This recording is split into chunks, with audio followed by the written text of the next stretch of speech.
자, 이제 두 번째 시간입니다. 이제 전 시간에는 항상 그 첫 번째 시간에는 제가 이제 지난달에 했던 내용들 다시 한번 제가 썸머리를 합니다. 왜냐하면 계속 제 강의가 이어지는 강의이기 때문에 지난달에 대한 내용들을 생각하고 이렇게 쭉 넘어와야 되거든요. 그래서 이제 그 요한계시록 독법에서 너무나 이제 중요하기 때문에 계속 수십 번을 들어도 괜찮아요. 이거는 자꾸만 들으셔야 돼요. 이제 입력이 되니까. 그러나서 이제 그것에 대한 기본적인 이해를 가지고 이제 요한계시록을 공부를 해야 되겠다 딱 마음을 먹으면 반드시 요한계시록을 보는 두 가지 구조. 요거 이제 제 책에 그대로 나옵니다. 제 책에 그대로 나오는 거. 요거를 앞으로 계속해서 이제 업그레이드를 시켜 나갑니다. 이거는 계속해서 이제 업그레이드를 시켜 나가면서, 왜냐하면 이제 이게 이제 본론에서 제일 중요한 방법이거든요. 그래서 형식상으로 기록된 구조라고 제가 타이틀을 정했을 때에는 이제 기록된 순서대로 요한계시록을 이제 보는 거예요. 보는 거 이제 아까 말씀드린 보고. 자, 그럼 여기서 끝나느냐? 아닙니다. 내용상으로 그렇다면 6장부터 19장까지가 44가지의 사건이 이렇게 기록된 대로 쭉 진행이 되고, 본경과 사경이 일곱 나팔, 일곱 대접 그 사이사이에 다른 내용들이 들어가는 것을 제가 막간계시라고 했어요. 삽입계시. 그렇게 되는데, 그렇다면 과연 첫째인 신말이 나왔는데 아까 말씀드린 대로 그 신말 탐자가 누구냐? 왜 화를 가지고 이기려고 하느냐? 그게 이제 해석이잖아요. 그걸 이제 내용을 우리가 이제 알아야 되는 거예요. 그러면 그 내용에 대해서, 그렇다면 이 사건이 기록된 대로 그러면 사건이 이루어질 것이냐? 이제 요거 봐야 돼요. 요한계시록 독법에서는 이것이 사건이 과거에 일어났느냐 아니면 또 교회사 시대에 일어나는 역사적으로 일어났느냐 아니면 미래적으로 일어났느냐 아니면 어떤 상징적인 의미를 가진 상징주의냐, 이렇게 이제 사건을 이야기를 했다면 내용상 구조에서는 그거를 얘기를 하는 게 아니에요. 말 그대로 내용의 컨텐츠예요. 컨텐츠. 이 내용이 도대체 붉은 말이 뭐냐, 큰 칼을 가지고 온 것은 도대체 뭐냐, 이 청황색 말은 뭐고, 청황색 말을 탄 자의 이름이 나나토스, 사망이잖아요. 그 사망이 뭐냐? 이건 결국 내용을 지금 말을 하는 거거든요. 그렇다면 이제 내용상 구조라고 하는 것을 이제 제가 개념 기본적으로 말씀을 드린다면 6장에서 19장까지가 제가 44가지의 사건이 있다고 말씀을 드렸잖아요. 그렇다면 내용상 구조는 6장에서 19장이라고 하는 이 부분을 우리가 잘라서 본다면 여기에 나오는 44가지의 사건들을 하나하나 우리가 해석을 하잖아요. 그러면 이 해석한 것을 전체적으로 통합을 해서 이것이 어떻게 이 사건들을 연결시켜 나가느냐, 여러분 이게 지금 중요한 거예요. 그래서 가장 쉽게 이해할 수 있는 예는 뭐냐면, 우리 퍼즐 맞추는 거 아시죠? 퍼즐을 보면 조각들이, 예를 들어서 이제 44가지의 조각이 있다. 제가 그래서 전에 저거 도표 만들고, 참 하나님의 은혜로 진짜 이거를 제가 강의할 때 이렇게 내가 44가지 사건들을 다 만들어 놓고 이 강대상에다 붙여놓고 내가 이렇게 강의하고 싶은 마음이 옛날에 있었어요. 그래서 그 피스 하나하나를 사건으로 보는 거예요. 그럼 6장에서 19장까지 44가지 사건이 나오는데 44가지 조각이 있는데 그 44가지의 조각들이 자기가 위치해야 될 포지션이 있거든요. 그 위치에 딱딱딱 들어가서 44개가 하나 마지막까지 딱 제자리에 찾으면, 와, 이게 이런 그림이네라고 하는 것을 우리가 그 퍼즐을 통해서 우리가 알 수 있잖아요. 바로 그걸 말하는 거예요. 내용상 구조는. 사실 이거는요 그렇게 쉽지 않습니다.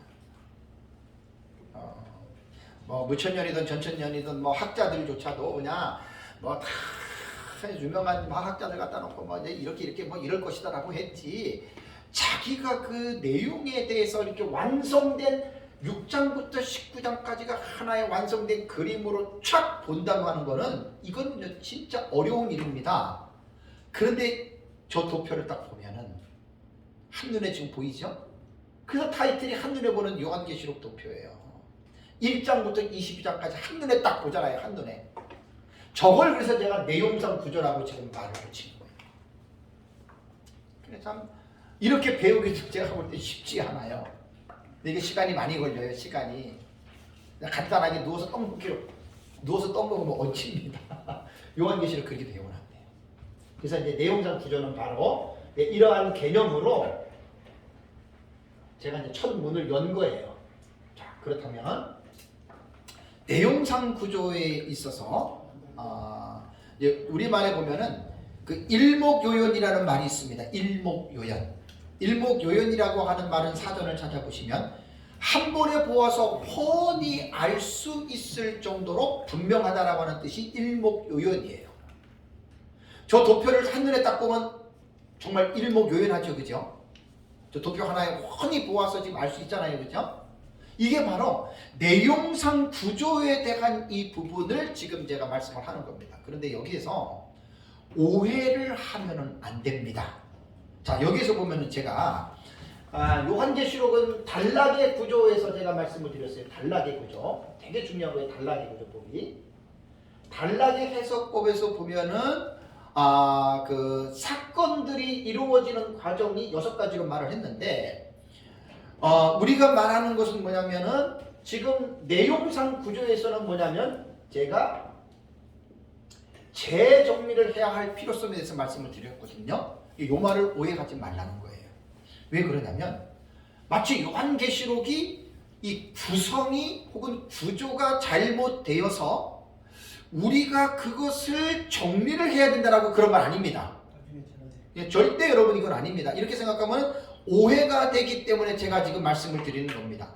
왜 우리가 요한계시록의 정리의 필요성을 제가 말씀드리는 제가 이유는 계시록에 기록된 모든 내용들을 시간적인 관계를 설정을 하고 사건적으로 일어나는 사건을 아까 퍼즐 맞추는 식으로 전체적으로 한눈에 딱 보게끔 하려면 당연히 내용상으로 볼 때에는 정리가 돼야 됩니다. 이제 이 말을 하니까 무천년주의자들 가운데 어떤 사람들은 내가 이제 전천년을 한다고 하니까 괜히 알지도 못하고 공격하는 사람들이 있어요. 뭐 그렇게 복잡하게 저걸 보면은 왔다 갔다 하잖아요, 그죠? 사건이, 그죠? 뒤에 있는 게 막 5번째가 앞으로 오고 막 2번째가 막 뒤로 가고 이게 왔다 갔다 하잖아요, 그죠? 근데 이걸 비꼬는 틀로 이야기를 하는 거예요. 그래서 내가 나중에 책을 보면서 공부를 하면서 뭘 느꼈냐면 여러분 전천년만 이렇게 사건의 도치를 보는 게 아니라 무천년도 이렇게 본다는 거예요. 근데 그 사람은 자기도 요한계시록을 연구했다고 하지만 그걸 모르는 거예요. 무천년이 어떻게 단락을 구조를 보는지 모르고 그 사람도 그냥 그렇게 지금 이야기를 하는 겁니다. 그래서 어떤 내용이 잘못돼서 정리를 하는 것이 아니라 우리가 요한계시록을 내용상으로 요한계시록을 이해하려고 그러면 이게 이 사건이 앞에 있지만 이거는 뒤로 가야 되네. 이거는 뒤에 있지만 내용을 연구하니까 어떻게 돼요? 중간으로 와야 되네. 이런 거예요. 그래서 내용상으로 보는 이 구조에서는 연대기적으로 정리를 하는 겁니다. 연대기적인 방식. 재정리는 연대기적으로 요한계시록을 읽는 거예요. 그래서 제가 기억나시죠? 예레미야서도 여러분 보시면 유다의 마지막 왕조에 5명의 왕들이 통치할 때 예레미야가 선지자 사역을 했잖아요. 그 예레미야 1장부터 여러분 52장까지 순서대로 사건 기록한 거 아니에요? 다니엘은 어때요? 다니엘도 1장부터 12장이 순서대로 기록된 게 아니에요. 그것도 도치가 돼요. 장이. 보았던 것들이 나중에 봤던 것들이 앞으로 오고 처음에 봤던 것들이 또 뒤로 가는 경우가 있거든요. 그러니까 성경을 보면 충분히 우리는 성경을 통해서 기록된 대로 사건이 일어난다라고 하는 것은 잘못된 생각입니다. 성경 안에서도 사건이 충분히 도치가 될 수 있다고 하는 거, 이제 이러한 관점에서 볼 때 요한계시록을 형식상 구조 기록된 순서로 우리가 읽고 내용을 이해해야 되지만, 그러나 내용으로 우리가 볼 때 이 사건 각 사건들 하나하나를 해석하고 그 사건 전체를 여러분 묶어야 되잖아요, 그죠? 전체로 묶어서 하나의 연대기적으로 시간적으로 쫙 봐야 되잖아요. 뭐 넓게 보면은 초림부터 재림까지, 그죠? 그렇게 보듯이 우리가 보는 한일의 해석법도 마찬가지예요. 그래서 이런 것들 연대기적으로 우리가 이제 보는 것입니다. 자, 그러면 또 여러분들에게 말씀을 드릴게요. 이제 강의를 뭐 유튜브로 듣는 분들은 이제 처음 듣는 것 같아서 말씀을 드리면, 무천년의 그 신학자인 현존하는 지금 이제 웨스트민스터 그 신학교 미국에 지금 현존하는 교수라고 했는데 아마 70훨씬 넘으셨습니다. 지금은 뭐 은퇴를 하셨는 것 같은데, 이제 그레고리 빌이라고 하는 학자, 뭐 저기 뭐야 예레미야서 그 뭐예요 성전, 성전 그 책 그 아주 뭐 유명한 책인데 우리랑은 안 맞아도 그 인정해 줘야 되거든요. 그런 사람들 학자들이 보는 거. 그레고리 빌이 요한계시록에 보면은 주석을 한 2100페이지 이상을 썼어요. 이렇게 상하권 2권이 있어요. 이제 무천년에 쉽게 말하면 대가인데, 이제 이 주석에 보면은 그레고리 빌은 뭐라고 이 얘기를 했냐면, 실제로 각 시리즈에서 7째 요소는 최후의 심판을 나타내는 반면, 그러니까 인이든 나팔이든 대접이든 마지막 7번째는 최후의 심판을 나타내는 반면에, 그런 뜻입니다. 앞에 6개는 반드시 이걸 주목하셔야 돼요. 시간적인 순서대로 일어나는 것은 아니다, 이렇게 말했어요. 무천년 학자들이. 그러니까 세대주의는 첫째인, 둘째인, 셋째인, 넷째인, 첫째 단발, 첫째 단발 요 순서대로 일어난다고 얘기했잖아요. 그죠? 무천년 그렇게 안 봐요. 마지막 7번째는 최후의 심판을 나타내는 건데, 앞에 1에서 6까지는 인이든 나팔이든 대접이든 반드시 시간적인 순서대로 이루어지는 사건이 아니다. 요거를 딱 기억하시면. 그러니까 요한계시록을 체계적으로 배우지 않는 사람들은 지금 이런 말 처음 들을 거예요. 특히 세대주의 같은 경우자들은 7인, 7 나팔, 7 대접 순서적으로 보는데 저거 딱 보면 아니잖아요. 그죠?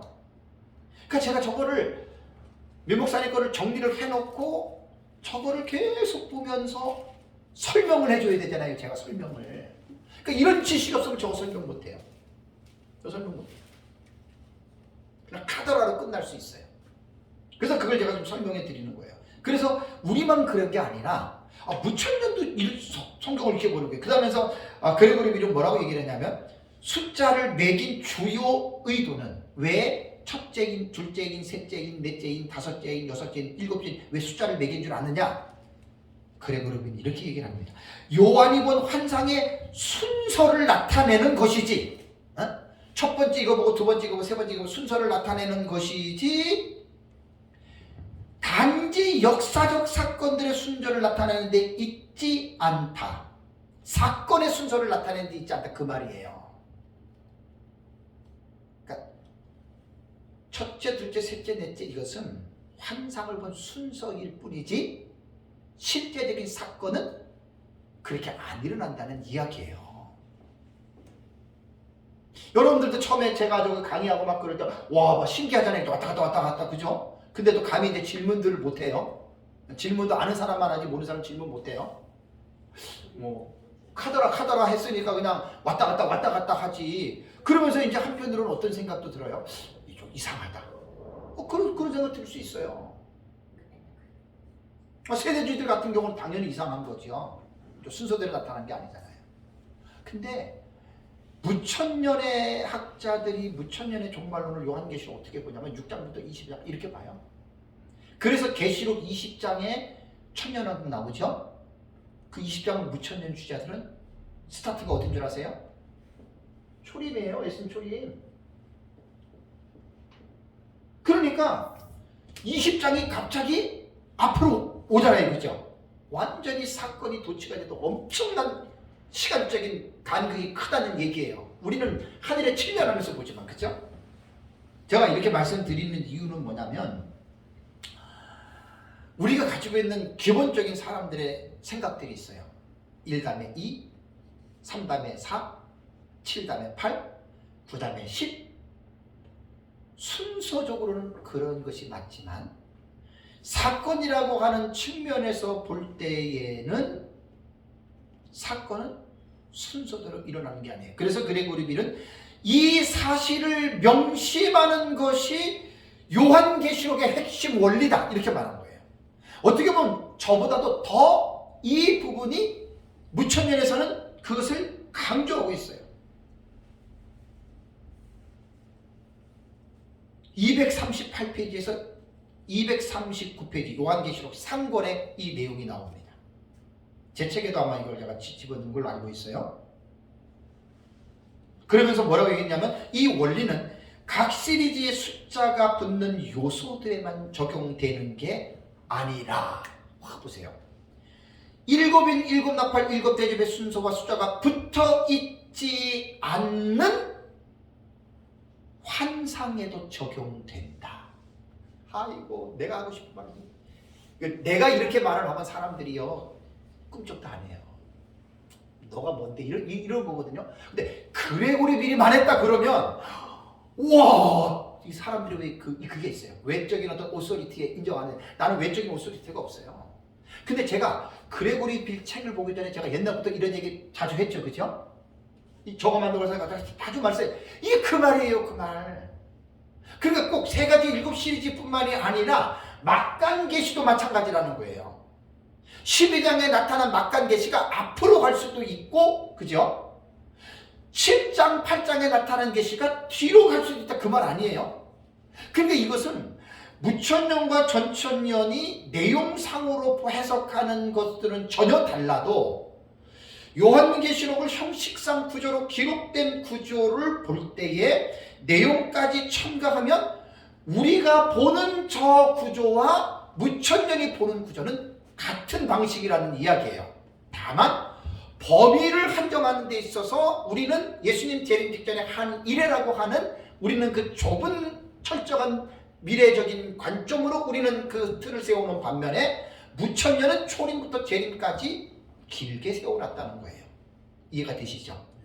그러니까 무천년과 우리는, 그러니까 여러분들 이제 저거 가르치시다 보면 반드시 꼬장한 사람 질문할 수 있습니다. 왜 저렇게 왔다 갔다 해요? 이렇게 할 수 있습니다. 그럴 때 꼭 이 말을 해주세요. 그러면 그 입 큰 개구리 알아요? 자기 입 크다고 막 자랑해가지고 야, 저 위에 말이야 누가 뭐 이렇게 얘기를 해가지고 어떤 사람이 나와가지고 야, 저 위에서 뱀이 있는데 입 큰 개구리만 먼저 잡아먹는데, 그러니까 어떡하는 줄 알아요? 야 하다가 그래서 그러니까 제 얘기는 뭐냐면 잘 알지도 못하면서, 예? 잘 알지도 못하면서 막 저게 왜 저러냐 이런 사람들한테 그레고리 빌이 그러던데요, 무천년이 그러던데 하잖아요. 그러면 이렇게 했다 어떻게 되는지 아세요? 그래요? 그렇구나. 그래서 우리가 지식이 없으면 그런 사람들을 제압할 수 없어요. 지식이 능력이에요. 지식이 능력입니다. 뭐 어떤 사람들이 막 기도해서 막 영빨로 잡는다, 그딴 말 하지 마세요. 기독교는요 겸손한 영성입니다. 내가 우월하다 해서 사람들을 막 잡는, 그거는 사꾼들 사입이나 하는 짓들이고, 예수님의 제자들 그렇게 했습니까? 뭐 영역으로 막 이놈들 했습니까? 발 씻겨주고. 사도 바울이 그렇게 했습니까? 네? 제 말 틀리지 않잖아요. 진정한 영성은, 권위는요 겸손에서 나오는 거예요. 겸손에서. 뭐 좀 들었다고 봤다고 그게 무슨 능력이에요? 그렇지, 지가 한 건가요? 하나님이 주신 거지. 예수님도 그랬고 바울도 그랬잖아요. 겸손하게 섬기는 거예요. 누르려고 하는 그런 권위가 아니고 섬기는 권위가 가장 높은 권위입니다. 거기에 사람들이 다 존경합니다. 제도 못한 사람들이 지 것도 아니고 주님에게 조금 뭐 받아가지고 마치 지가 대단한 것처럼 하잖아요. 근데 딱 가가지고 귀에다 대고 그러면서 목사님, 천사가요 아무것도 아닌데 막 지 잘난다고 하는 사람 먼저 벼락으로 탁 쳐서 죽인대요. 그러면 그 사람 당장 바뀔 거야. 그죠? 네? 그래서는 안 되겠다. 그렇게 하나도 없는 거예요. 그래서 요 부분들을 여러분 연대기로 보는 이 부분에서 이 부분을 여러분들 잘 이해를 하셔야 됩니다. 그래서 이제 요한계시록을 딱 펼치면 1장부터 22장까지 아까 제가 61가지 사건 나온다 그랬잖아요. 이 사건들을 이제 먼저 구분을 하셔야 돼요. 공부하기 전에. 그래서 1장에서 5장까지는 별로 신경 쓰지 않아도 돼요. 1장은 서론 부분이잖아요. 그죠? 서론 부분. 그 플로로그 서론 부분이에요. 그러니까 이제 계시가 어떻게 전달이 됐고 또 부활하신 예수 그리스도를 사도 요한이 보면서 그죠?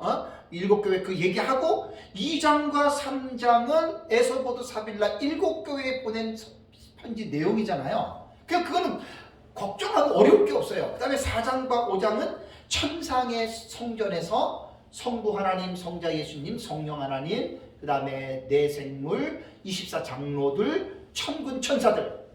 어려운 게 하나도 없어요. 가장 어려운 게 6장부터라고 그래요. 6장. 6장부터 22장까지가 51가지 사건이 나오고 6장에서 19장까지가 약 44가지 사건이 나와요. 그렇다면 내용을 알아야 돼요. 내용을. 자, 퍼즐을 맞힐 때 44가지의 조각이 있는데 이거는 달인지 등인지 손인지 하늘인지 땅인지를 구분하지 못하면 이 사건을 어디에다가 둘 줄을 모르잖아요. 그죠? 퍼즐 맞힐 때에도. 이 사실 내용상 구조는 여러분 그렇습니다. 이게 아무나 하는 게 아니에요. 쉽게 말하면 6장부터 최소한 19장까지 44가지의 사건을요. 뻔히 알고 있는 사람만 할 수 있는 고난도의 성경 해석입니다. 이거 아무나 못합니다. 이건 아무나 할 수 있는 게 아니에요. 뭐 자랑하려는 게 아니라 제 책이 주의 책이 바로 그거잖아요. 그 산물이잖아요. 1장부터 다 주의를 해놨잖아요. 그거를 알기 때문에 전체적인 윤곽을 잡는 거예요.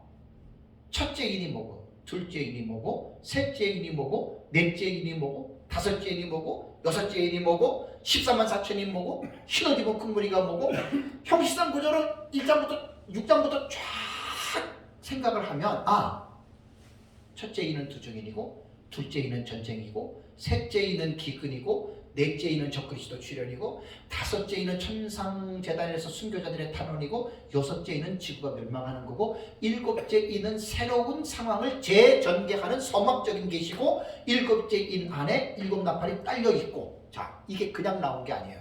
이거는 제가 잘나서 배운 게 아니에요. 난 민병성 목사님한테 제가 배우면서 이것은 제가 배운 겁니다. 우리 영원한 스승입니다. 그래서 이제 이런 것들을 다 이해를 해야 돼요. 보세요. 구슬이 서말이 있으면 뭐합니까? 여러분. 다 구슬 서말을 갖고 있어요. 그 구슬을 뭐 해야 돼요? 꿰면은 목에도 걸을 수 있고, 그죠? 손에도 걸을 수 있고, 그게 중요한 거예요. 아무리 책이 수천 권, 수만 권이 있으면 뭐해요? 그 책이 내 안에 들어와서 내 지식으로 정리가 안 되면 아무 소용없는 거예요. 구슬 서말 집에 있는 거 자랑하면 뭐합니까? 꿰가지고 팔찌도 하고 목걸이도 하고, 심지어는 등에다가 여기까지 쌩매는 식으로 그렇게 대고 다니면 구슬 멋있다 그럴 거 아니에요. 사실 성경이라는 게 그렇습니다. 내용상 구조는 바로 그런 거예요. 그래서 사실 요한계시록을 이게 공부한다는 게 저는 이제 원리적으로 나가기 때문에 그냥 간단하게 그냥 이거고 그러면은 그냥 그렇게 끝나요. 간단하게만 알고 끝나요, 그 사람은. 근데 이제 계속해서 깊이 있게 배우면 요한계시록에 담겨 있는 이 내용이 정말 상상을 초월합니다. 저는 한 10여 년 가까이 계속 이제 이 안에서 지금 계속 살잖아요. 저는 지금 엄청난 내용들입니다. 그리고 왜 하나님이 사도 요한을 통해서 반모섬에서 이 요한계시록을 기록하게 하셨을까? 이거 정말 이걸 깨달아야 되는데 신천지 이만희 같은 이단들이 이만희는 뭐라는 줄 아세요? 그 6장에 인이 떼지잖아요. 자기가 직접 봤대요. 6장에 그 인대해지는 과정을 자기가 천상에서 직접 보고 천사들이 이야기하잖아요. 자기가 직접 들었대요. 직접 봤대요. 자, 우리 같은 사람들이 볼 땐 그런 사람을 뭐라 그래요? 머리가 이상. 맛이 간 사람이죠. 그래서 이단 사입이라고 하는 거예요. 우리는. 만약에 여러분 제가 요한계시록을 강의하면서 내가 요한계시록을 어떻게 깨달은 줄 아느냐? 내가 계룡산에서 기도하는데 두루마리가 내려오고 기어가 받아 먹었는데 막 속이 달고 막 근데 쓰고 막 뒤집어지고 막 그냥 막 환상이 비치고 막 빛이 비치고 막 인이 떼지는데 막 기어가 첫째 이는 그리스도다 막 이렇게 배웠다. 그러면 오해하지 마세요. 리얼하게 말해요. 또라이야 또라이. 근데 그런 사람 밑에 머리를 들이미는 사람들이 간혹 있죠. 신비주의, 이단 사입이다. 아닙니다. 절대 그거 아닙니다. 그래서 요한계시록은 사건을 하나하나를 그냥 보는 게 아니에요. 여러분, 앞에 말한 독법 지식 없이 딱 요한계시록 성경만 딱 들고 산에 가가지고 몇 년 동안 금식하면서 기도하면서 요한계시록 같다. 100% 이단입니다. 100% 엉뚱한 얘기합니다. 그래서 요한계시록 독법 이 지식을 반드시 기본 베이스로 깔고 기도하면서 성경을 읽어나가야 진리의 성령님께서 하나하나 그 의미를 가르쳐 주는 것이 이게 여러분 정통 기독교입니다. 지식 다 필요 없어. 기도하면 성령님이 말해줘. 이건 진짜 이건 말도 안 되는 말을 하고 있는 거예요. 이런 거는. 그래서 첫 시간에 했던 거 이건 너무나 중요하기 때문에 계속 제가 4월달부터 첫 시간에 이거 계속 반복했습니다. 계속 반복했습니다. 명심하셔야 됩니다. 그렇다면 내용상 구조에서 제가 이거 이제 또 중요한 얘기입니다.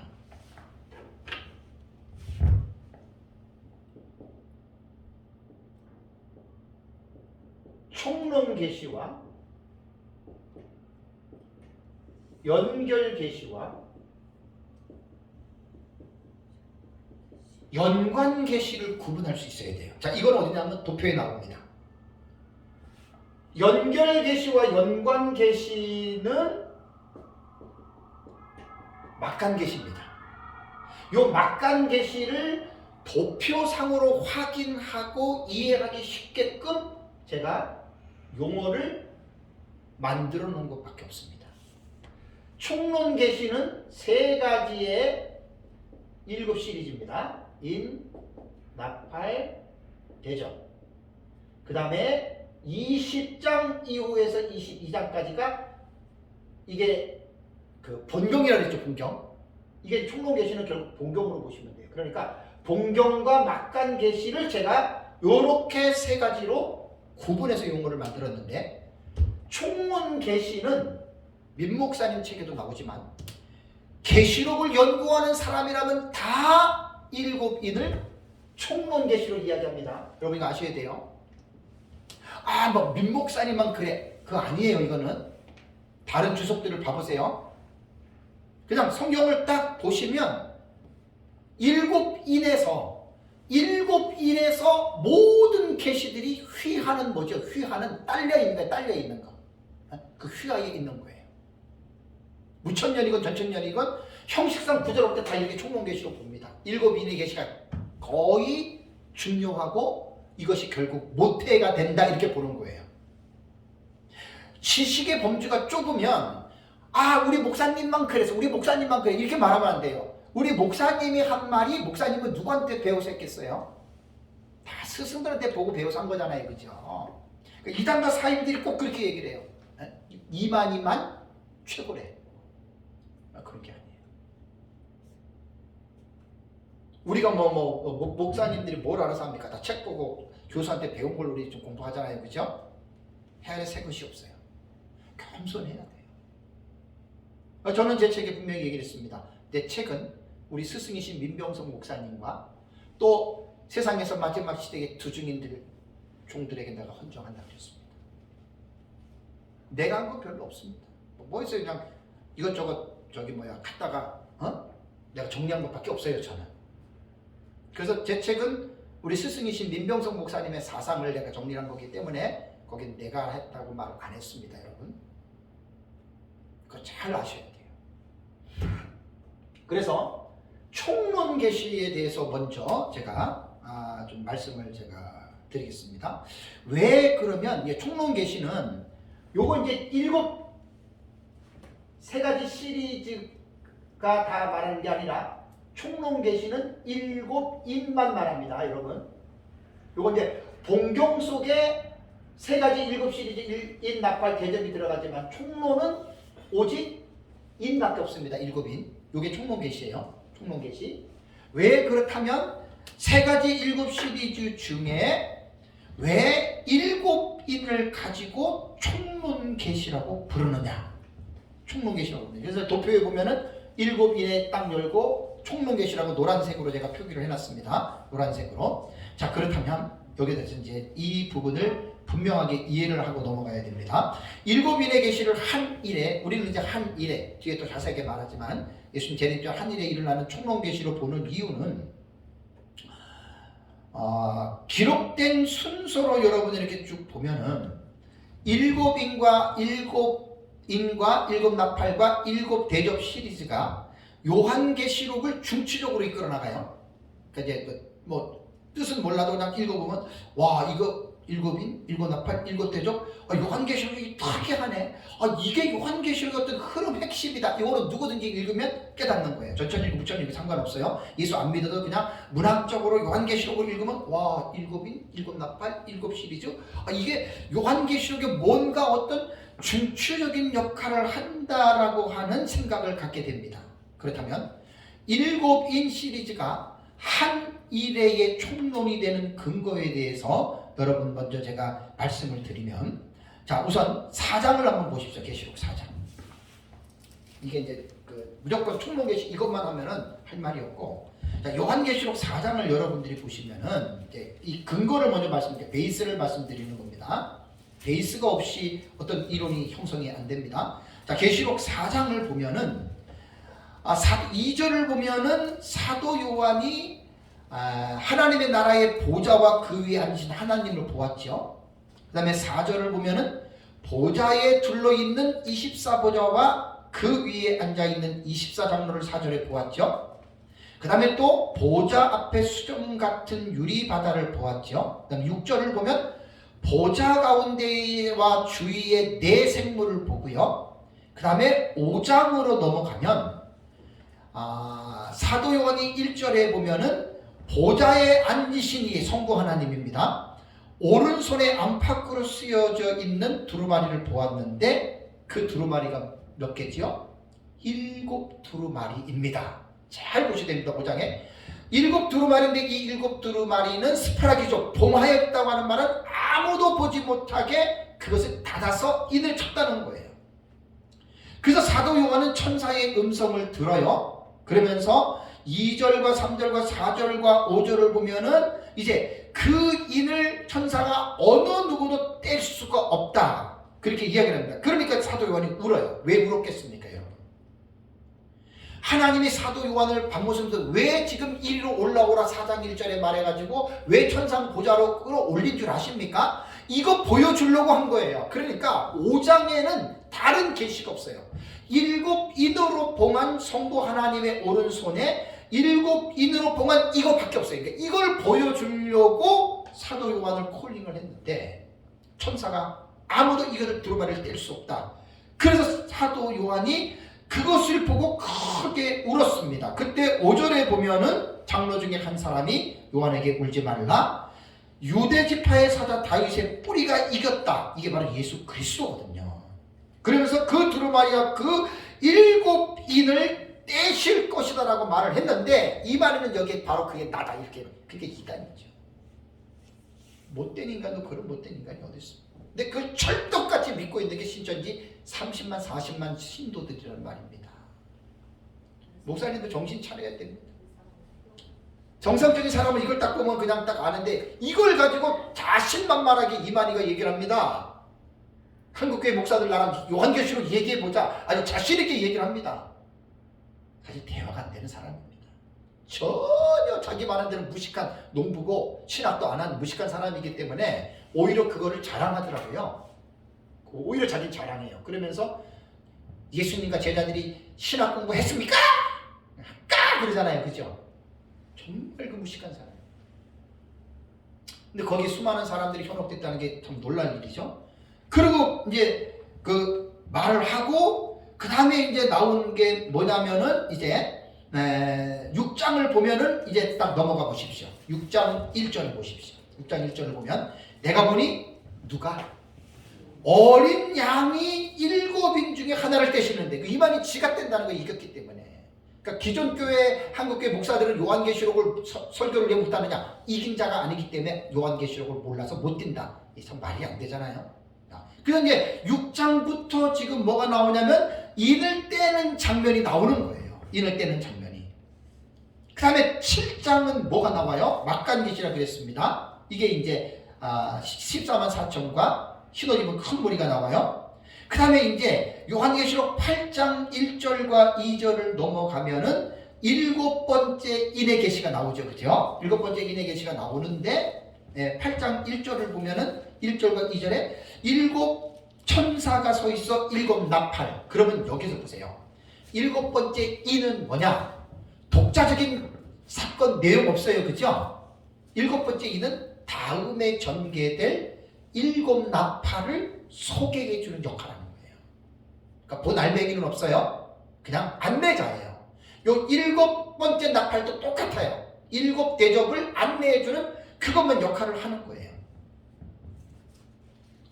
그러고 나서 이제 7번째 인이 이제 이렇게 다른 계시로 이제 진행이 되잖아요. 그래서 8장 1절 이전에 7번째 인을 떼실 때에 곧 7인은 7 나팔로 된다라고 하는 말입니다. 자, 그 다음에 이제 7번째 나팔은 뭐 11장 15절 이거는 제가 말씀드린 거기 때문에 그냥 넘어가고요. 이거 한번 제가 좀 시간이 걸려서 할게요. 이거 좀 해야 되겠어요. 자, 그러고 나서 이제 아까 말씀드린 대로 8장과 9장에는 이제 5째 나팔까지 나오다가 그 다음에 11장 15절 보세요. 제가 말로만 했는데 이제 눈으로 확인하셔야 됩니다. 11장 15절에 뭐죠? 7째 천사가 나팔을 불었죠. 여기서 비로소 나온 거예요. 근데 하늘에 큰 음성이 나서 세상 나라가 우리 주와 그의 그리스도 나라가 되어 그가 세세토록 왕노로 하시리로다 말을 했어요. 그리고 16, 17, 18, 19절 보면 7번째 나팔의 내용이 아니에요. 이것이 12장도 아니고 13장도 아니고 14장도 아니고 쭉 넘어가서 15장 1절을 보세요. 성도들한테 가르칠 때 이렇게 성경을 확인시켜 주세요. 자, 15장 1절을 보니까 또 하늘에 크고 이상한 다른 이적이 모임에 7 천사가 어떻게 해요? 7 재앙을 가졌으니 곧 마지막 재앙이라. 여기서 7 천사는 대접을 가진 천사입니다. 근데 15장 1절에는 이것이 7 대접이라는 말이 나와요? 안 나와요? 안 나오죠. 그러니까 확실하게 이 15장 1절에서도 7번째 나팔의 내용이지만 이것이 기다라고 설명을 안 했어요. 불투명하게 한 거예요.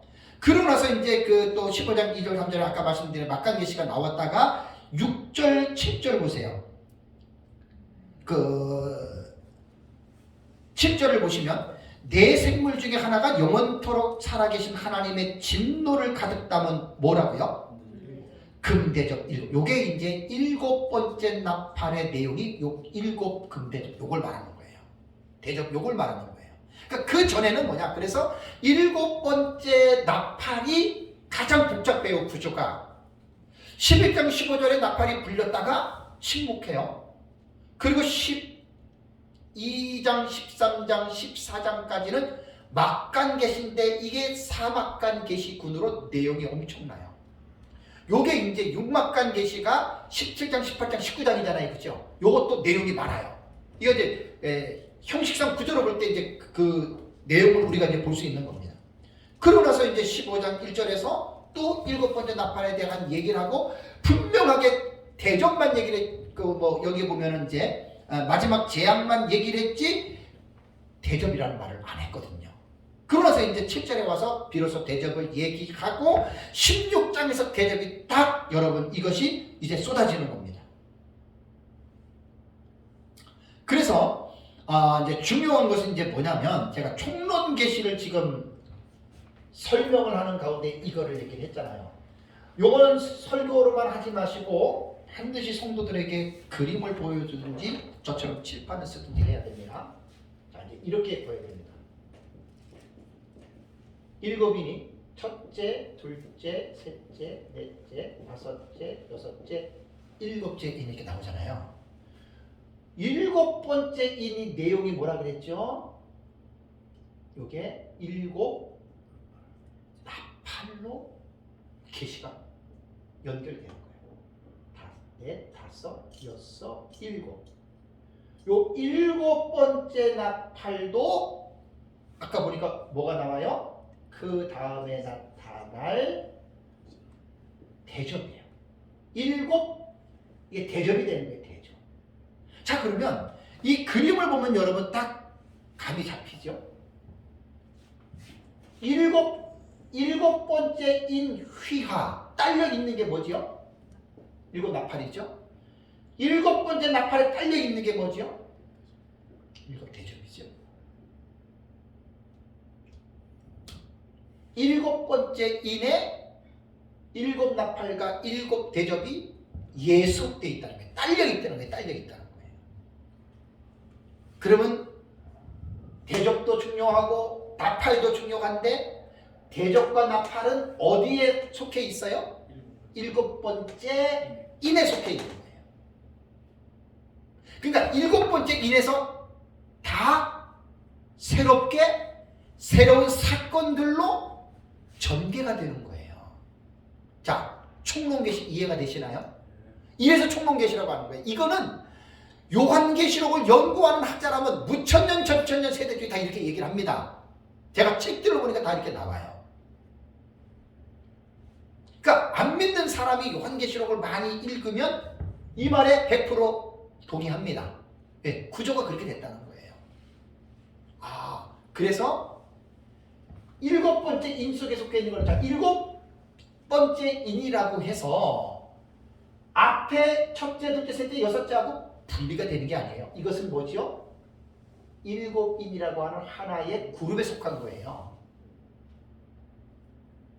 그래서 일곱 인을 우리는 뭐라고 부른다?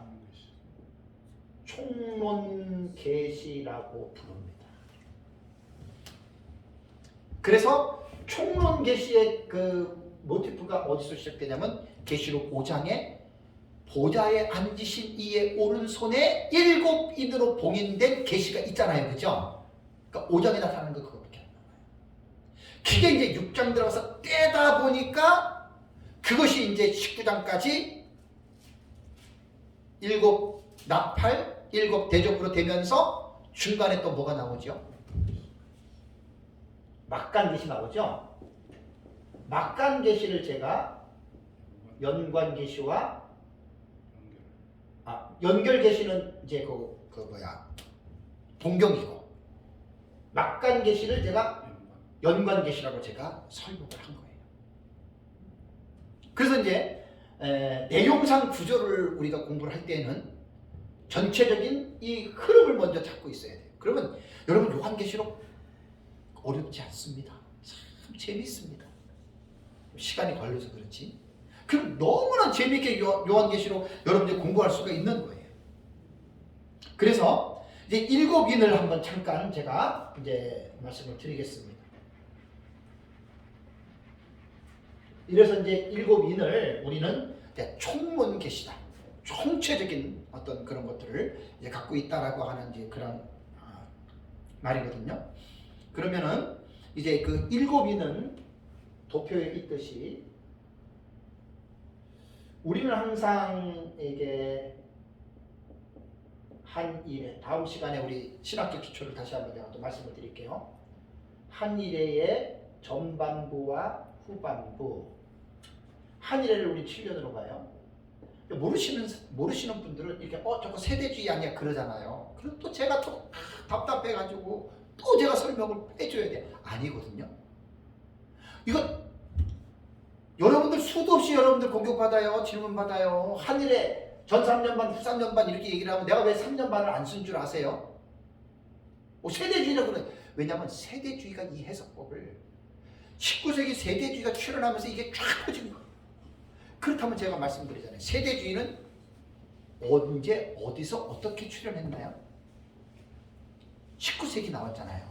그럼 19세기 존 넬슨 다비가 종말론의 사상을 그중 19세기 이전에 종말론의 신학 사상이 역사적 전천년, 무천년, 후천년까지 나왔거든요.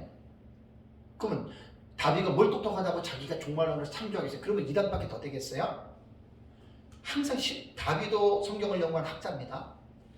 성경을 연구할 때 항상 스승들의 선배들의 책들을 보거든요. 보니까 초대교회 교부들이 가지고 있었던 역사적 전천년의 사상이 다비에게 마음에 들었던 거예요. 그래서 전천년의 신학의 틀을 가지고 자기 나름대로 각색한 것이 세대주의 전천년이 된 거예요. 그렇다면 꼭 여러분들 이렇게 질문하는 사람한테 입을 좀 딱 다물게 해주는 방법은 딱 이거밖에 없어요. 한 일회가 7년이고 한 일회가 전반부 후반부로 나누어지는데 이것이 세대주의가 만든 게 아니고 최초의 이 근원지는 어디예요? 다니엘서 9장 27절에 나오잖아요. 그가 장차 한 일회 동안에 언약을 굳게 맺고 그 일회의 절반에 해치 절반. 그러면 왜 한 일회를 7년으로 해석합니까?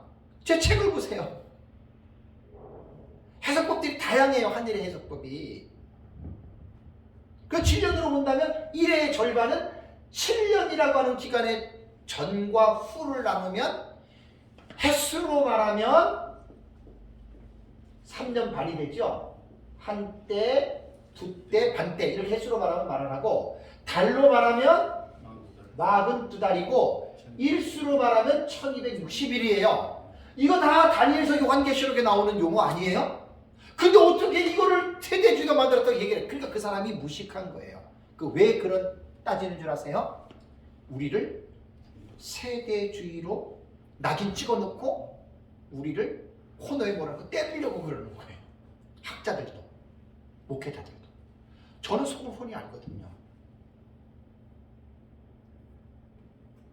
무식해서 그래요. 그 사람들이. 성경에 나오는 용어입니다. 여러분 한일의 전반부 후반부 이거. 여러분 천주교 정말 심각한 이단 중에 최고 이단입니다. 성경을 얼마나 변개시키고 더하고 빼고 난리가 났잖아요. 10계명도 빼고 그죠? 천주교 좋은 데 아닙니다. 신천지보다 더 나쁜 데가 천주교예요. 그러면 천주교에서 말하는 삼위일체, 그럼 천주교가 삼위일체 말한다고 해가지고 삼위일체 틀린 건가요? 천주교가 하나님의 섭리 얘기하고 우리처럼 기독교에서 말하는 내용들을 갖고 있으면 그것만 말하면 이단이 아니지 더하는 게 얼마나 많습니까? 10계명도 이계명 빼버렸잖아요. 공식적으로. 예언의 말씀을 제하거나 더하면 저주받잖아요. 그게 천주교예요. 그게. 그럼 천주교에서 우리가 말하는 거 기독교에서 똑같은 거 얼마나 많아요. 그죠? 많잖아요. 그럼 천주교에서 그 말했다고 해가지고 그러면 그거 틀린 말인가요? 이거를 꼭 여러분들 이건 변증하실 때 이 용어를 쓰세요. 제가 이것 때문에 얼마나 많이 기도한지 몰라요. 세대주의와 우리 역사적 전천년은 정확하게 구분하고 구별해야 되고 차이를 분명하게 설명할 수 있어야 됩니다. 세대주의와 역사적 전천년은 같은 것도 많고 비슷한 것도 많고 틀린 것도 많아요.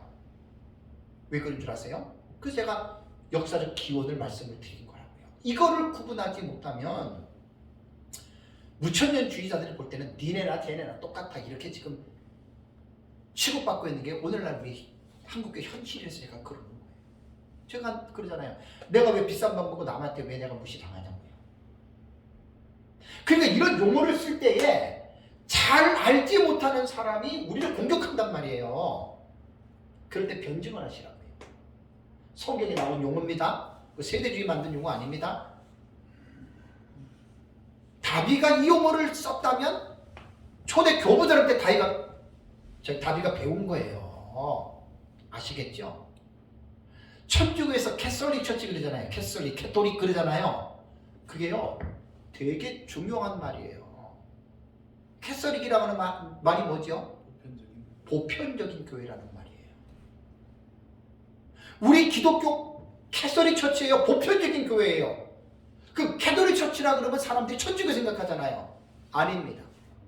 캐톨릭 처치는 우리 개혁주의에서 쓰는 용어고, 그래서 로마에서 말하는 캐톨릭은 우리가 천주교는 로마 가톨릭이라고 하는 거예요.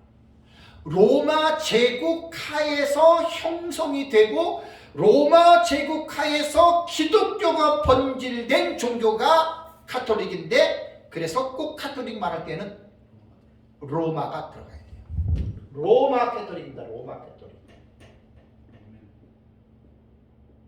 꼭 정확하게 여러분 역사적 의식을 갖고 계세요. 로마 가톨릭입니다. 그냥 가톨릭 그러면 안 됩니다. 로마라고 하는 제국이 그렇게 만들어 놓은 것이 바로 로마 가톨릭이에요. 그러니까 기독교 역사와 함께 묻어져 갔기 때문에 이제 기독교의 천주교 신학자들 초기 같은 경우에는 거의 뭐 기독교의 사상을 같이 만들어 가다가 나중에 삐뚤어져 가지고 이제 딴 사람이 돼버렸잖아요. 그죠? 이거 꼭 여러분들이 이 역사 의식을 절대로 잊어버리면 안 됩니다.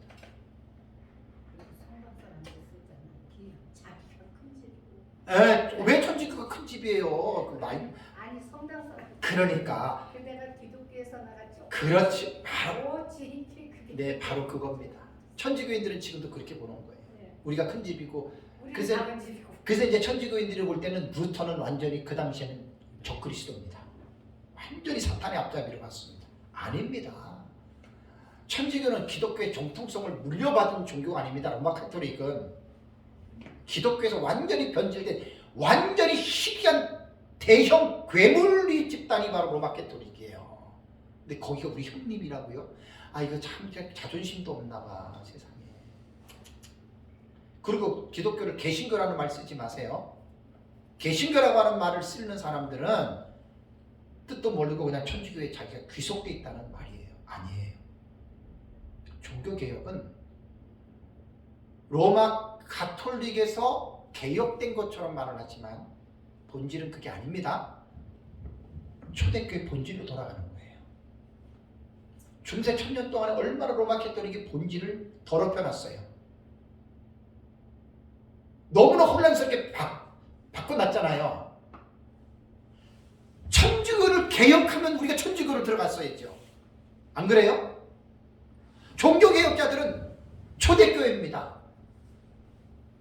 리포드 처치라고 하는 말은 뭐냐면은 새로운 뉴를 말하는 게 아니에요. 원래 있었던 오리지널 폼을 말하는 거예요. 뉴 폼이 아니라 오리지널 폼이에요. 그걸 여러분들이 기억하셔야 돼요. 새로운 게 아닙니다. 오리지널입니다. 원형입니다. 원형. 초대교회. 이런 역사의식 꼭 갖고 계셔야 돼요.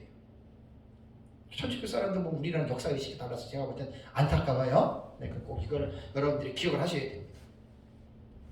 그래서 한 일에 대한 해석은 다음 시간에 제가 다시 한번 또 자세하게 또 정리해드리고, 다니엘서 9장 27절에 일의 절반이라고 하는 용어 해치가 나옵니다. 해치. 제발 성경들 보세요. 해치 이거 두 개 옆으로. 아, 해치가 이렇게 쓰요. 바뀌어졌어요. 네, 해치 이렇게 됩니다. 해치.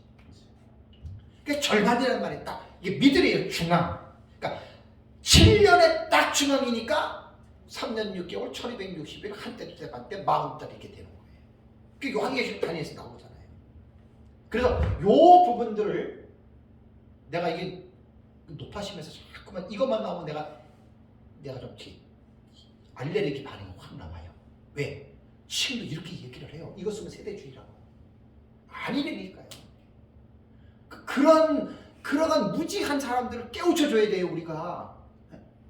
괜히 비싼 밥 먹고 여러분들 오해받지 마세요. 나 그거 제일 싫어해요, 그런 거. 지식 없는 사람들이나 당하고 있고 지식 없는 사람들을 공격하지, 여러분 그러지 않습니다.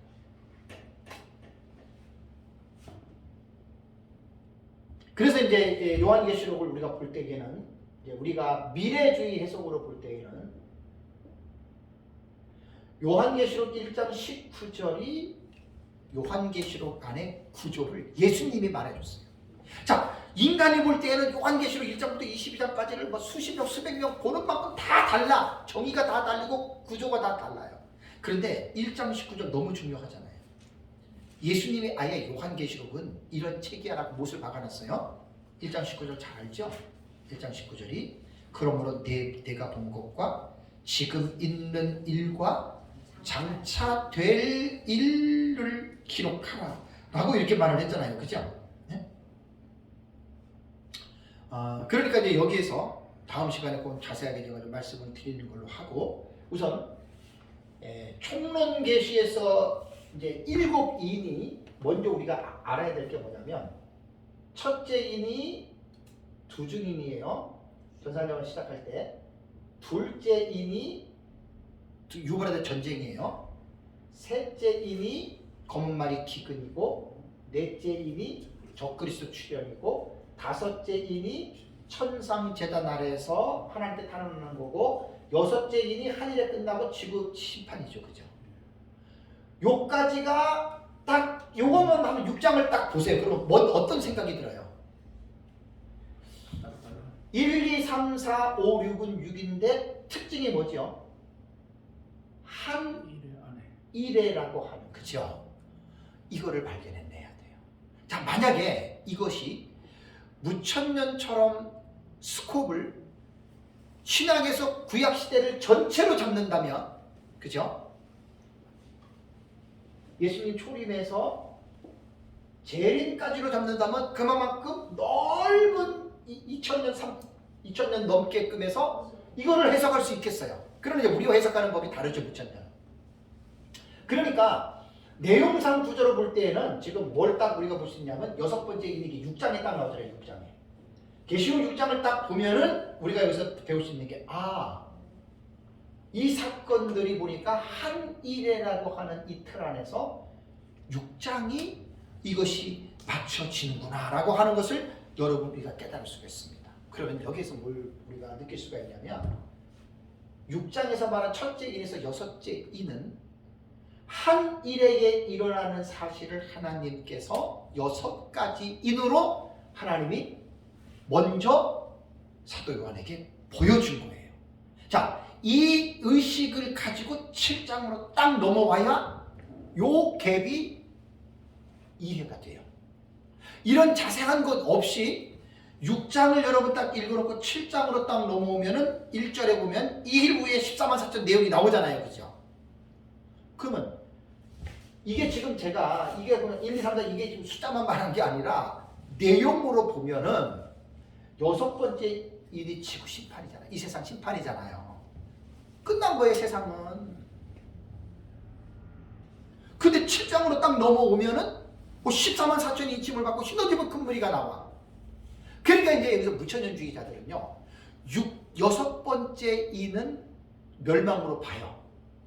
지구 멸망의 심판으로 예수님 재림의 심판 받은 걸로 보면서 7장은 뭘로 해석하냐면, 무천년주의자들은 14만 4천은 구원받은 자들이 인침받은 것으로 보고 중생 거듭난 것으로 보고, 신어집은 큰 무리는 이 사람들이 천국에 가 있다 이렇게 해석을 하니까, 무천년의 해석은 나름대로 스무스하게 그냥 6장에서 7장이 연결이 돼요.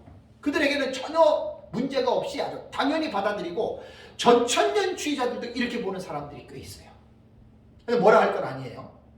나랑 어떤 사건에 대해서 어떤 입장이 안 맞는다고 해서 여러분 그거 가지고 여러분 우리는 싸울 필요가 없어요. 여러분 절대 싸울 필요 없어요. 너는 그렇게 보냐? 여러분 그거 넘어가셔야 됩니다. 그래가지고 너는 왜 이렇게 보냐 이렇게 되면 절대 안 됩니다.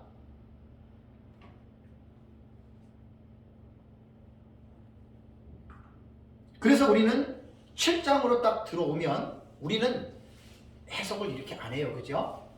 14만 4천은 우리는 구원 마지막 시대에 천국 복음을 전하는 마지막 시대 사명자들, 이렇게 두 증인들의 무리예요. 그럼 이렇게 되면요, 거의 사람들이 멍해요. 왜 그런 줄 아세요?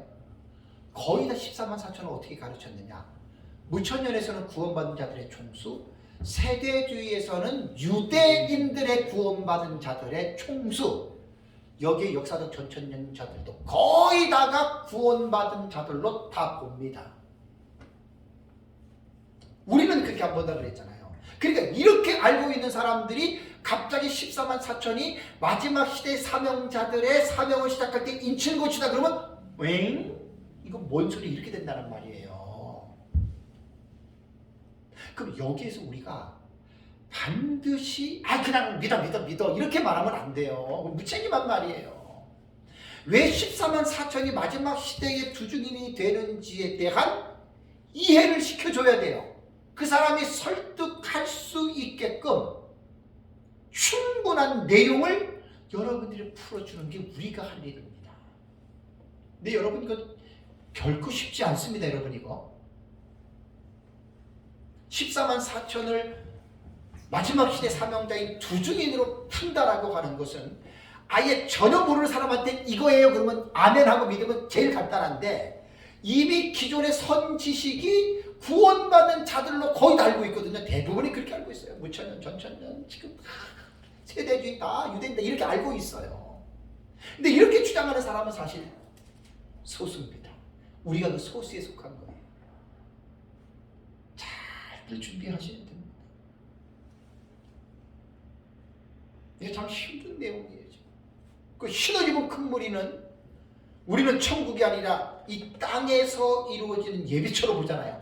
더더욱 이것은 여러분 말도 안 되는 얘기가 나옵니다. 그 제 책을 잘 보세요. 제 책이 그냥 쓴 게 아니에요. 다 그거를 감안하고 염두에 두고 제가 다 쓴 거라고요. 제 책에 자랑하는 게 아니라 1300, 1400페이지 나옵니다. 일반 책 사이즈로 하면 그 엄청난 내용이에요. 그 보는 것도 여러분 되게 힘들어요. 되게 힘들어요. 잘들 읽어보세요. 잘들 읽어보시면 제가 이런 것들을 다 감안했기 때문에 그렇게 내가 방대하게 쓴 거지, 이런 지식이 없으면 그렇게 절대 안 써요. 그래서 하나하나의 어떤 중요한 이슈들이 딱 나타나면 흰말도 그렇고 붉은 말도 그렇고, 특히 그 네 번째 청명색 말 같은 경우 이것은 이런 사람이 이렇게 해석하고 다 그런 객관적으로 집어넣은 게, 그래서 제가 집어넣은 거예요. 정말 요한계시록을 자세하게 깊이 있게 공부를 하려면요, 제 책은요 엄청난 도움이 됩니다. 목사님들에게 많은 시간을 제가 단축시켜주고, 여러 책을 안 봐도 제 책만 봐도 충분한 풍성한 그 객관적 지식들을 가지고 있어요. 가지고 올 수 있어요. 제 책은 뭐 제 책 팔려고 하는 거 아니에요. 저는 뭐 많이 팔리면 좋지만 뭐 제 책은 소개한 책이 아니기 때문에 뭐 개인적으로 아는 사람들 중에서 지금 판매되기 때문에 저는 그런 생각 없어요. 많이 팔리면 좋겠지만 한번 뭐 다 있으니까 읽어보시면 압니다. 그러니까 이런 것들을 그렇게 꼭 들어가서 제가 쓴 것을 한번 읽어보세요. 그럼 제가 다 이런 것들을 알고 썼기 때문에 다 그런 내용들을 제가 집어넣은 거예요. 읽어보시면 제가 더 이상 말 안 해도 제 책을 보시면 이제 이런 부분들이 여러분 이제 알게 됩니다. 그래서 일곱 인은 총론 계시가 벌써 딱 보면 이제 하늘의 전반적인 내용을 여섯째 인으로 어떻게 해요? 이미 말씀했어요. 그러면서 이제 7장으로 넘어가면 7장 자체가 아까 그 형식상 구조에서 막간계시라 그랬죠, 그죠? 자, 막간계시의 첫 번째 막간계시군이 7장입니다. 14만 4천과 흰옷 입은 큰 무리가 막간계시가 되는 겁니다. 이걸 갖다가 제가 아주 도표에는 뭐라고요? 쇠사슬 두 개 쭉 달려있죠, 그죠? 쉽게 이해하기 위해서 일곱인 보세요. 일곱인이 총론계시라고 하는 의미가 뭐죠? 여섯째 인까지 하고 일곱째 인이 일곱 나팔로 뚝 떨어지죠, 그죠? 쇠사슬로 어떻게 돼요? 연결된 거예요, 연결. 그 다음에 일곱 번째 나팔도 보시면 쇠사슬 또 내가 묶어놨죠, 그죠? 일곱 대접으로 연결된 거예요. 그러니까 봉경에 대한 이 중추적으로 이루어지는 일곱인, 일곱 나팔, 일곱 대접 시리즈의 세 시리즈가 총론계시가 일곱인이라고 하는 것을 인식하라는 거예요.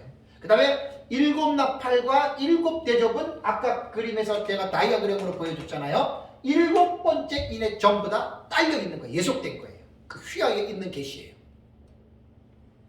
이걸 꼭 여러분들이 이해를 하시면, 그러면 이제 도표가 조금 더, 이걸 아는 사람들은 도표 보면 이제 이해가 되시죠, 그죠? 근데 이거 안 듣고 그냥 이건 이거고 이건 이거고 그러면 별로 이해가 안 될걸요.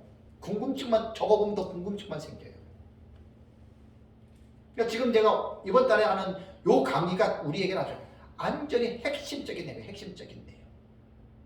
그러니까 이것도 그냥 제가 주먹구구식으로 말하는 게 아니라 요한계시록 독법이라고 하는 이 지식을 다 기반해서 기초로 해서 이제 이것이 든든하게 이제 이런 것들이 뒷받침이 돼서 지금 이렇게 해 나가는 겁니다.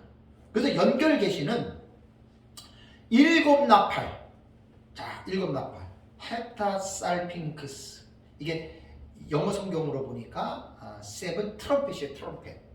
제가 중학교 고등학교 시절 때 트럼펫을 불었습니다. 트럼펫 한 40년이 뭐예요? 훨씬 넘었죠. 제가 78년도에 고등학교 졸업했으니까 벌써 몇 년입니까 지금? 44년인가요?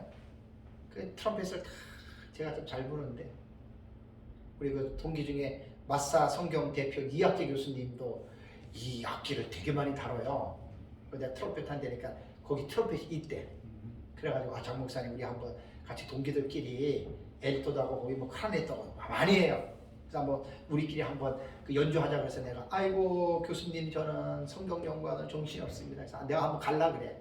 가가지고 한번 트럼펫 한번 좀 불어보고, 이게 이제 이 나팔이 영어 성경이 트럼펫으로 번역이 됐어요. 내가 트럼펫을 불어봤기 때문에 알아요. 그러니까 일곱 나팔은 다 도표를 보시면 알아요. 요 일곱 번째 인에서 연결이 돼가지고 첫째 나팔, 둘째 나팔, 셋째 나팔, 넷째 나팔이 동시나팔적으로 떨어져요. 그 다음에 다섯째 나팔, 여섯째 나팔, 일곱 번째 나팔. 요거는 지금 사실 이게 엑기스거든요. 이건 처음 듣는 사람은 몰라요. 근데 이렇게만 믿으면 최고 복 받은 사람이고, 근데 이렇게 믿기가 힘들어요.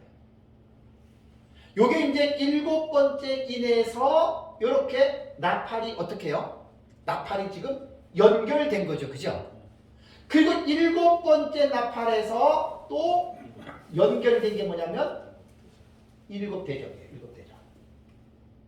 이렇게 됩니다. 이렇게 돼요. 그래서 요한계시록을 내용상 구조로 볼 때 먼저 전체적인 윤곽을 잡는 것이 총문계시와 연결계시라고 하는 요 흐름을 반드시 기억을 해야 됩니다. 그 다음에 이제 막간계시 있죠. 제가 연관계시라고 제가 좀 도표에다 써놨어요. 연관계시는 곧 막간계시예요. 요 일곱인, 일곱 나팔, 일곱 대접 전후의 사건들이 그죠? 그러니까 이제 다음번에 책을 자세하게 넣을 텐데, 일곱 시리즈 하면은 3, 7, 20은 21가지 사건이잖아요, 그죠? 그 다음에 6장에서 19장까지가 44가지니까 나머지는 몇 가지입니까? 23가지 정도가 다 보면은 연관계시에 나타나는 사건이라는 말이에요. 이게 연관계시도 참 기가 막혀요. 박수환 박사님의 글에서 제가 제 책으로 가지고 왔는데 스릴이 있고 아주 서스펜스가 있어요. 그 제가 요한계시록을 처음에 민 목사님 만나서 깨달을 때, 와, 내가 영화 감독이라면 이거를 이제 영화를 만들고 싶어서 영화. 지금도 그 생각은 변함이 없는데, 이 영화는 웬만한 감독들은 어림도 없고요. 최소한 수천억, 한 4, 5천억에서 1조 정도의 돈이 투자가 되면, 제가 요한계시록 저거 있잖아요. 이거 마지막 일곱 번째 제국, 마지막 유브라데 전쟁, 여러분 이런 것들을 영화로 제가 지금 연출로 제가 다 시나리오를 쓰는 거예요. 지금 요한계시록. 이것을 갖다가 이제 문학적인 차원에서 영화로 이것을 만들면 최소한 요즘 시대 같은 경우 최소한 1조 정도는 투자되면 기가 막힌 영화를 만들 수 있습니다.